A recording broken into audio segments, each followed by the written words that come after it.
벤치프레스 100kg은 헬창의 상징적인 느낌입니다. 데드리프트와 스쿼트 100kg은 생각보다 어렵지 않지만 벤치프레스 100kg은 웬만큼 운동을 해야지만 들 수 있기 때문이죠. 마치 학창시절에 공 좀 찬다는 애들이 사포를 할 수 있냐 없냐에 따라 공 좀 찬다 못 찬다로 나누는 느낌 같은 것이죠. 다만 벤치 100kg의 난이도는 사람에 따라 달라집니다. 체중이 100kg인 사람이 벤치 100kg을 드는 것과 체중이 60kg인 사람이 100kg을 드는 것은 천지 차이기 때문이죠. 따라서 절대적인 중량에 집착하기보다 자신의 체중 대비 얼마나 들 수 있냐로 생각하는 것이 더 객관적이지 않을까 싶습니다. 하지만 체중이 100kg이어도 벤치 100kg을 드는 것은 쉽지 않습니다. 그래서 이번 영상에서는 벤치프레스 중량을 떡상시켜주는 방법에 대해 얘기해보려고 합니다. 지금 바로 알아보도록 하죠.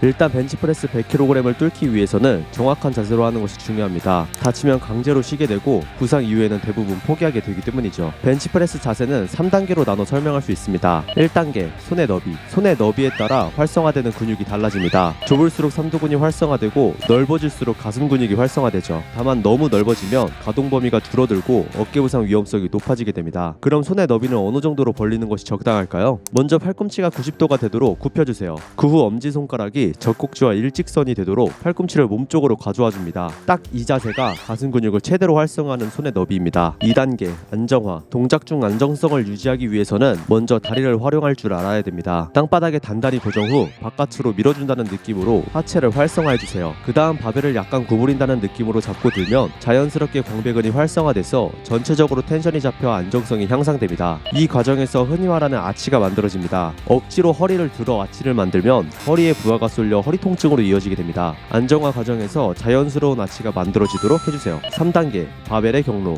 흔히 하는 실수가 바벨을 수직으로 움직인다는 것입니다. 수직으로 움직이면 어깨 관절의 공간이 부족해 어깨 부상으로 이어지게 됩니다. 바벨은 사선에 비슷한 곡선으로 움직여야 됩니다. 팔꿈치가 45에서 70도 정도가 되도록 굽혀주면 자연스럽게 곡선 형태로 진행할 수 있습니다. 이렇게 3단계만 지켜도 부상 없이 벤치프레스를 할 수 있을 것입니다. 처음에는 구분 동작으로 나눠서 자세가 익숙해질 때까지 연습하는 것을 권해드려요. 추가로 초보자가 흔히 하는 실수를 말하자면 손목을 너무 과도하게 꺾는다는 것입니다. 무거운 중량을 들고 밀기 위해서 손목을 꺾는 것은 어찌 보면 자연스럽게 느껴질 수 있지만 길게 보면 통증과 부상을 유발하게 됩니다. 손은 팔과 일직선이 되도록 펴고 진행해야 됩니다. 그러면 바벨을 놓치는 거 아닌가 생각할 수 있지만 초록선처럼 손바닥 밑부분에 대각선 방향으로 바벨을 잡으면 손목 통증을 피하면서 바벨을 단단히 잡을 수 있습니다. 지금 사진과 같이 손목을 꺾고 손바닥 중앙 부분을 눌러보세요. 손으로만 눌러도 손목에 부하가 가해지는 것이 느껴질 것입니다. 즉 계속해서 이러한 방법으로 진행하면 손목이 가장 먼저 망가질 것입니다. 꼭 정렬하고 진행해주세요. 추가로 리스트랩을 착용하면 손목을 단단하게 고정해 과도하게 꺾이는 것을 방지해줍니다. 다만 리스트랩을 착용할 때 시계를 차는 것처럼 그저 돌돌 감는 경우가 있습니다. 그럼 손목 보호 효과를 제대로 볼 수가 없습니다. 손목이 꺾이는 부분, 그 부분을 위주로 감아줘야 손목 보호 효과를 제대로 볼 수 있죠. 리스트랩을 멋으로 차는 것이 아니라면 정확한 부위에 착용하고 진행해주세요. 벤치프레스를 할 때 손목이 과도하게 꺾이는 것을 방지해주는 리스트랩에 대한 자세한 정보는 아래 고정 댓글을 통해 확인이 가능합니다. 지금 바로 확인해보세요.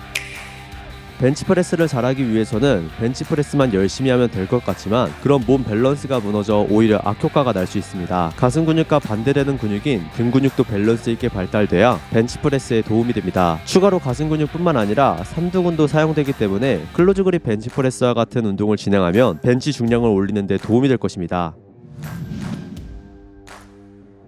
이번 영상에서는 벤치 중량을 떡상하는 방법으로 벤치프레스 자세에 대해 알아봤는데요. 그 이유는 중량을 떡상시키는 최강 비법 같은 것은 없기 때문입니다. 그저 정확한 자세로 운동을 꾸준히 진행해 점진적 과부하를 거듭하다 보면 자연스럽게 100kg이 뚫리기 때문이죠. 비법을 찾기보다 기본기를 갈고 닦는 것이 더욱 빠르게 성장하는 방법이지 않을까 싶습니다. 다음에도 헬레이 탈출을 위한 운동 정보로 돌아오겠습니다. 구독과 좋아요 눌러두시면 놓칠 일 없을 거예요.